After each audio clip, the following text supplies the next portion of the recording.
bajo más de 3.800 metros de agua, donde la luz desaparece y el mar se convierte en un reino de silencio eterno, yace un gigante de acero que alguna vez simbolizó la gloria y la tragedia humana, el Titanic.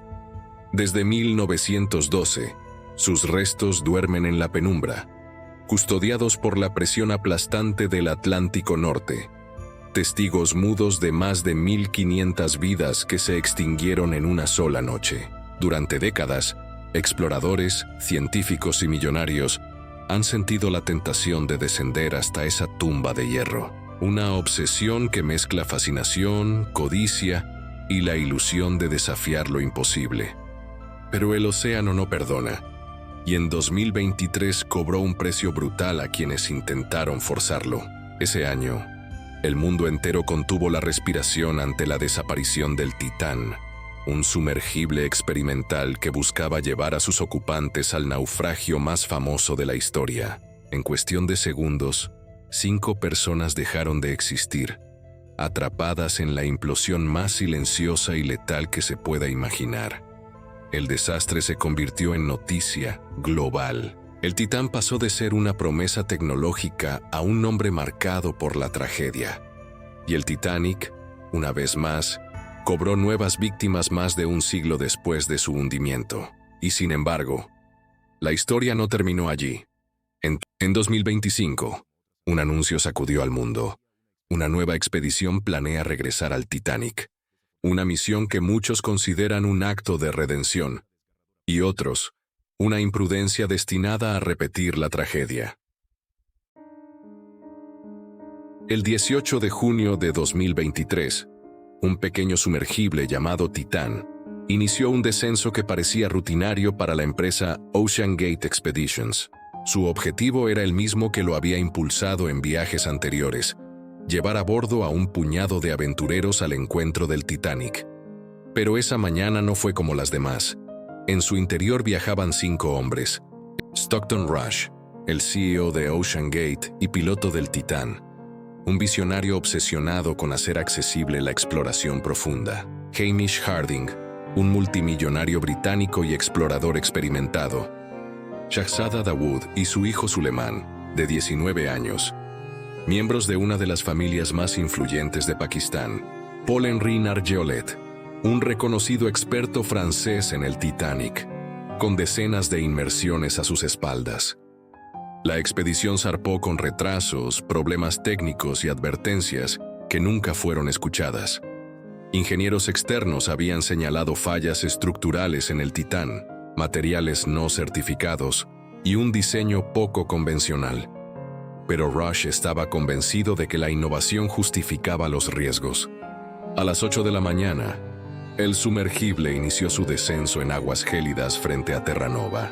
A las 9:45, las comunicaciones empezaron a fallar. El control en superficie perdió contacto. Durante horas, el mundo creyó que había una esperanza. Se desplegaron barcos, aviones, boyas y tecnología de rastreo. Las noticias estallaron en todos los continentes. Sumergible perdido en el Atlántico, 5 personas a bordo.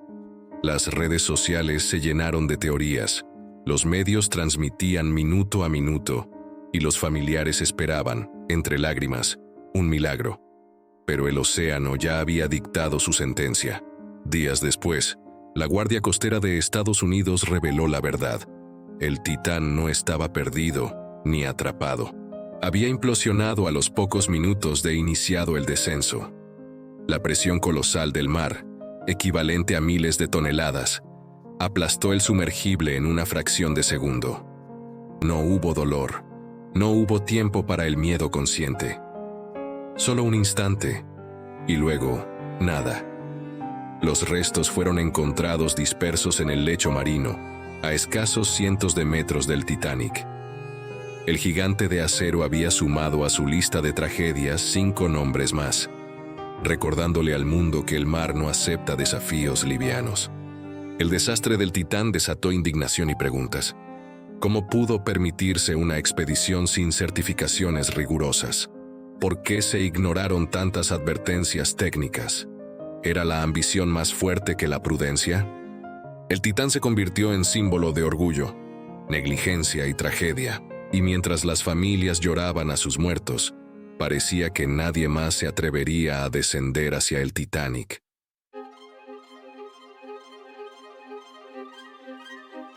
Dos años después de la implosión del Titán, cuando el eco del desastre todavía resonaba en medios, titulares y familias destrozadas, el anuncio cayó como un rayo. El Titanic volverá a ser visitado. El protagonista esta vez no era Ocean Gate ni Stockton Rush. Era un nuevo nombre, respaldado por la experiencia y los millones de dólares. Larry Connor, un magnate estadounidense de bienes raíces, y Patrick Leahy, cofundador de Triton Submarines, una de las compañías más prestigiosas en la industria de sumergibles certificados.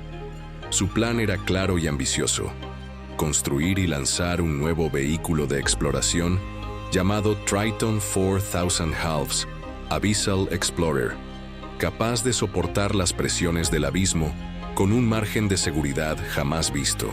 No habría improvisación, ni materiales cuestionables, ni mandos de videojuego para guiar la nave.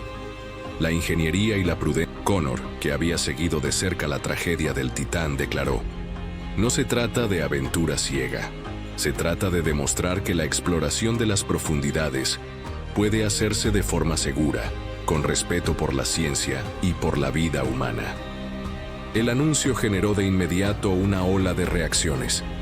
Algunos lo celebraron como el renacimiento de la exploración abisal, una nueva oportunidad para que la humanidad siga empujando sus fronteras.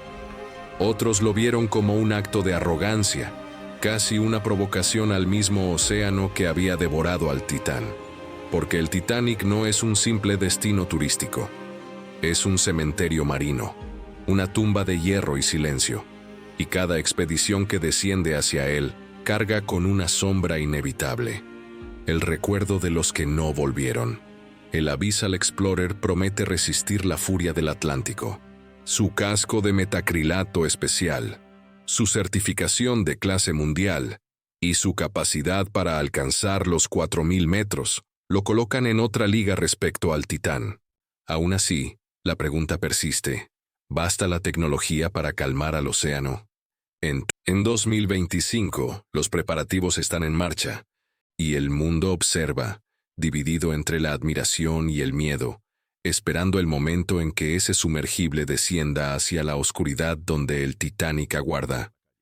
¿Será un acto de redención o un nuevo capítulo en la maldición que parece rodear a quienes desafían la tumba del gigante? Desde aquella madrugada helada del 15 de abril de 1912, el Titanic quedó marcado como algo más que un simple naufragio. No fue solo un accidente. Fue un símbolo de soberbia, de promesas incumplidas y de la fragilidad humana frente a la naturaleza.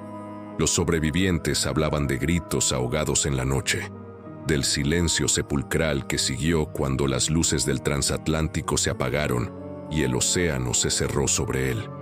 Para muchos, esa oscuridad nunca se disipó. Con el paso de las décadas, la tragedia del Titanic se transformó en leyenda, y como toda leyenda cargada de dolor, se le atribuyó algo más: una maldición. No eran pocos los que decían que el Titanic debía descansar en paz, que perturbarlo era tentar al destino. Los hechos parecían darle la razón. En los años 80, cuando Robert Ballard y su equipo finalmente localizaron el naufragio, circularon historias de fallas misteriosas, de accidentes inexplicables durante la expedición. Buceadores, científicos y documentalistas que se atrevieron a descender informaron problemas técnicos, casi siempre en momentos críticos. Incluso coleccionistas de objetos recuperados hablaban de desgracias familiares, de pérdidas económicas, de muertes súbitas tras entrar en contacto con piezas del Titanic. Y luego llegó el Titán. 5 hombres que bajaron a contemplar la majestuosidad del transatlántico terminaron convertidos en víctimas de la misma historia que querían explorar.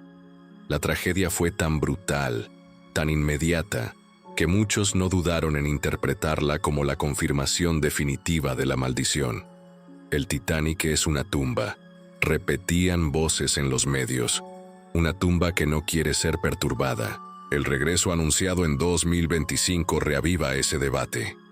¿Es un triunfo de la ciencia o un sacrilegio disfrazado de exploración? ¿Es el hombre desafiando sus límites o el hombre repitiendo, una vez más, el error de creer que puede dominar lo indomable? La maldición del Titanic no es solo superstición, es también un recordatorio. Cada vez que lo hemos desafiado, hemos pagado un precio. Y la pregunta que resuena, ahora más que nunca, es inquietante. ¿Cuál será el precio esta vez? El océano es un espejo oscuro. En su superficie, vemos reflejado nuestro deseo de conquistar lo imposible. En sus profundidades, en cambio, nos devuelve una verdad incómoda. Somos frágiles, somos temporales, somos apenas una chispa frente a su eternidad. El Titanic descansa a casi 4.000 metros bajo el mar. Pero más que un barco hundido, se ha convertido en un altar donde la humanidad enfrenta sus propios fantasmas. La soberbia de creer que nada puede hundirnos, la obsesión de tocar lo prohibido, el precio de desafiar los límites. El Titán fue la más reciente advertencia, un recordatorio brutal de que la ambición, cuando se viste de imprudencia, termina siendo devorada por la oscuridad. Y ahora, una nueva expedición se prepara para descender, convencida de que esta vez todo será distinto. Tal vez tengan razón. Tal vez la ciencia haya aprendido lo suficiente como para enfrentar al abismo. O tal vez el océano solo esté esperando, paciente, para recordarnos otra vez que nada ni nadie lo domina. Porque el Titanic no es solo un naufragio, es un símbolo eterno, un guardián silencioso de las profundidades, un gigante dormido que observa cómo, generación tras generación, volvemos a caer en la misma tentación.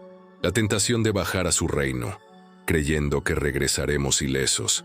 El tiempo dirá si esta nueva misión será recordada como un triunfo, o como el próximo capítulo en la lista interminable de tragedias que, desde 1912, se escriben bajo el nombre de un solo barco, Titanic. Si te gustó el video, no dudes en suscribirte y darle a la campanita.